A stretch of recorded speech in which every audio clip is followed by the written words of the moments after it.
The Noble Eightfold Path was one of the first teachings that the Buddha offered when he first realized enlightenment and started to describe the kind of things that he found. So the Eightfold Path is absolutely fundamental to all of Buddhist practice in all of the schools across the world. So I wanted to explore a little bit how we can relate the Eightfold Path to our Zen yoga practice and our yoga practice in general. So let's just remind ourselves of the Eightfold Path and what's in it. We've got right view or right understanding is the first one. And I should probably just put a little aside here. The word right, it often gets used in English translations, but the original word samyank, it means something more like proper or correct rather than like right or wrong. So like maybe you could translate as wholesome. So the first one, wholesome view or understanding. Intention, speech, action, right livelihood, and then right effort, right mindfulness, and right concentration or samadhi. So let's break these down a little bit. First two, right view and right intention, are all around wisdom really, developing our view of things. So what is this right view or right understanding?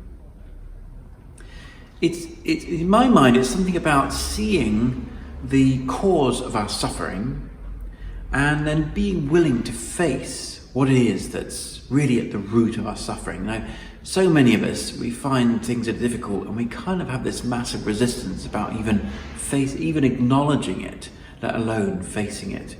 So for example, in yoga, I meet people who come to yoga and it's like, well, I haven't done yoga for years and years because every time I do it, it hurts. Well, okay, so parts of yoga are a bit uncomfortable, maybe the stretching is a bit uncomfortable, but if we run away, then we're basically just avoiding it, we're just not facing it. I don't go onto my mat anymore because when I go onto the mat, I face myself, I see myself, and there are parts of myself I just don't like. I don't want to see it. It's showing me things I don't want to see. Again, that's part of our suffering.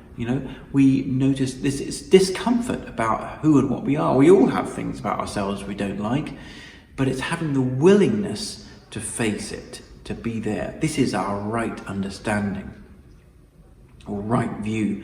Having a view that facing something uncomfortable is an opportunity. When something arises in our practice that's uncomfortable, it's an opportunity to grow, to realize, not to run away from. It's basically seeing the truth of the Buddha's four noble truths, which was the connected teaching with this. The four noble truths: that suffering exists, suffering is inherent to life, that we suffer because we want and we push away and we grasp and we want things to go our way, we don't like things and we push them away, and that there is a path to the end of this suffering, and the path to the end is the Eightfold Path, that's the Four Noble Truths. So basically it comes down to the right view is seeing things as impermanent, seeing things as always in change, in flux. And there's nothing to hold on to, like our age, or the fact that we have an injury, or our restrictions, or it's not permanent, it's all changing. And it's kind of viewing our practice as one of flow and adapting to how things really are, rather than what we like and don't like. Yeah. Coming to the mat and seeing things for what they really are, rather than what we want them to be. So that would be our right view or right understanding. Now the next one, right intention, you could think of as like being right aspiration or wholesome aspiration or proper aspiration. Yeah, and I think in my mind, intention is really what drives our whole practice. What is our intention? Maybe it's an intention to simply turn up, to get on our mat and to see what might come. Our intention to listen deeply and to respond to what we hear. It's no good just listening and then doing what we think is what we should do anyway. We've got to listen and then we've got to respond, to what's arising. And in Zen they call this Bodai Shin. Bodhi means awakening. It's like Buddha means that same word, awakening. And Shin is the word for a kind of heart mind, or an energy maybe around the heart or the mind. So it's the energy of driving us towards more wakefulness and more insight. That's the right intention. And it's different from having a goal. Intention is different from goal. Like a goal, we set our sights on something and we're just so focused on that goal that we ignore the journey. Whereas intention, so we set our course and then we're open to where the journey might take us. And it might take us in a very different direction to where we first thought, but we're open to it. So that's our right intention, in my mind, how that features into our yoga practice. Then the next three are all about putting that practice into action. We've got right speech, right action, right livelihood. So how does that relate to our yoga work? So right speech is not so much about our outward expression. I think to me it seems much more about our inward speech, like how we speak to ourselves. What's our inner commentary that's going on? How is that? Maybe trying to let go of those judgmental, critical thoughts, that kind of like little thing on your shoulder, constantly like telling you you're not good enough, or telling you that you just don't bother, do something easier, that kind of thing. Yeah, and I think it's important to recognise that we all say some things that are critical to ourselves. We all have that voice inside ourselves. It's not something that's unusual to you at all. I definitely have it. But one thing we can do is to imagine that critical voice in like a silly tone. I mean, like my Zen teacher always tried to make it like Mickey Mouse voice or something like that. Because if we see it as being a bit silly, it has less power over us, and we're not listening to it. So it's not it's not telling us the truth. It's just another voice inside. And of course, there's lots here if you're a yoga teacher about right speech. Then it is about outward expression. It's about how we say things and what we say. And I think a lot of it comes down to what the intention behind what we're saying, not necessarily the words, but what's behind it, the energy behind it comes back to right intention, the clarity of our instructions, realizing that there's lots of ways that people can interpret what we say, and just because we think one way doesn't, that kind of idea. And then also the right speech in terms of what comes to us as a teacher. People say things, students say things, and maybe sometimes someone says something in a slightly difficult tone at the end of your class, and it just bites right deeply into you, like a bit of a snarky comment or whatever.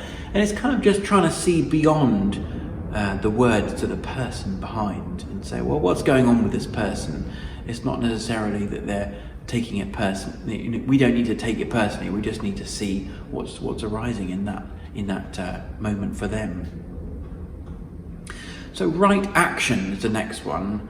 And to me, this feels more like about how do we move with the body, not against it? How do we allow the body to signal what's appropriate? How do we take the right action in our movements, which is going to really help our system to unwind and to relax and to find a new ground of being, rather than going with what the mind thinks we should do or what we look around and see other people doing. And it's about discerning what is the right action. It's not easy sometimes to sense into that, and of course we mess up, right? What kind of movements are we doing? Choosing the kind of movements that align with where we are, in our life, or maybe in our season, or where we are generally. And in Zen yoga, we work a lot with the seasonal cycle and seasonal flow of energy. So that's the movements, the actions which align with the energy of the outside world. And then as a teacher, it might be something around setting certain boundaries and asserting the boundaries in the class. Like that's a kind of right action, making sure that the boundaries are in place, which helps people to do their practice within that container. So right livelihood is the next one. How does that apply to our yoga practice? So to me, it seems more like, how do we let our yoga practice inform the rest of our life? So yoga is a practice. We're practicing. What are we practicing for? We're practicing for our daily life. We're learning the lessons on the mat, which we can then apply in the actions that we do, in the way that we live our life. So learning how to relate to ourselves, be better, nicer people, kinder in our relationships, more present, that kind of thing. Basically be more useful, more helpful in our daily life. That's really what it comes down to. Being more wise, or having more wisdom, being more in tune with how things are going on. How can we let it all kind of spill out and colour, flavour the whole of our life, so that we live a yogic, or Buddhist, or whatever it might be, or awake, a way of being.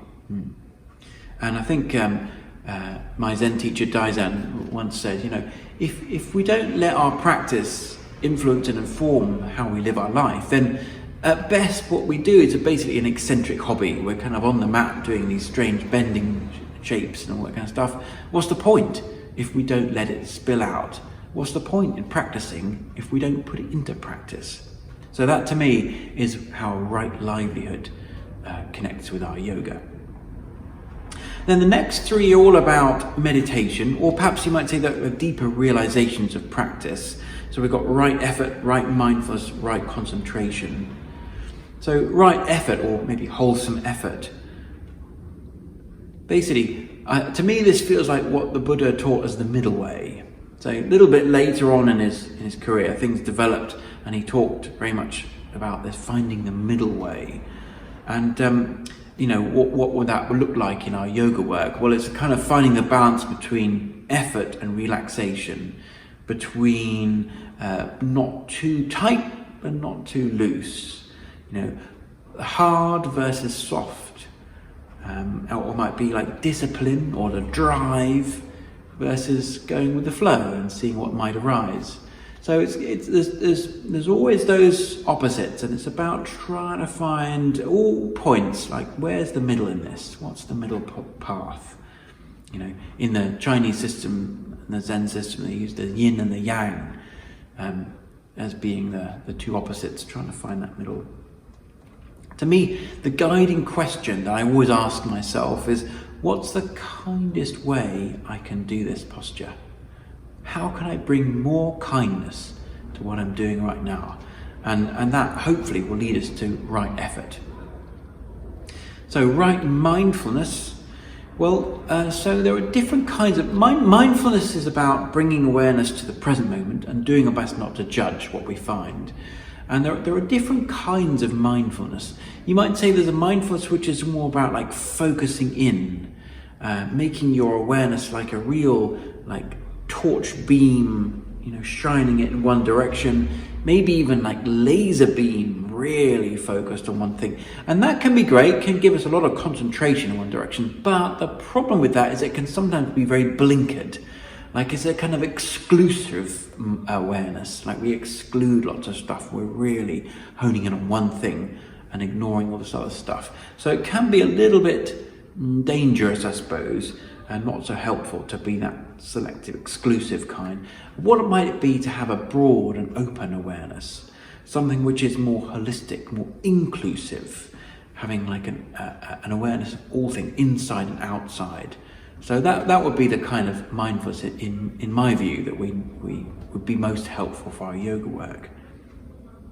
And I think it's important to recognize that with this awareness, we need to also bring in the attitude of kindness and compassion and non-judgment, non-criticism, and making sure that we are tuning into the consequences of what we're doing. That's also part of mindfulness, being aware of actions and the consequences and the broader picture. So, right mindfulness. And then the last one, right concentration. So the word they often use is right samadhi. Samadhi means kind of absorption or concentration, and it might lead us towards greater levels of, deeper levels of absorption, samadhi, if we do this in a kind of right way. So, I mean, I suppose in our modern language, samadhi means something like a flow state, entering a flow state, basically diving in so wholly that there's absolutely nothing left to look at what we're doing. We're not swimming in the swimming pool and looking from the side at the same time. We're 100% in the water. And in Zen we use this phrase, narikiru. Narikiru means to become one with what we're doing. We're 100%. And it doesn't mean narrowing down our focus, but it doesn't mean just completely diving in so we're not thinking about it. We're all there. And that's kind of the ultimate meaning of yoga, really. Yoga means union, bringing together, finding that non-separate way of being.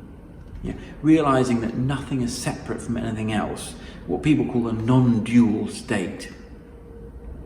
And the beautiful thing is when we become one with one thing, like you become one with stepping your foot forwards in a posture.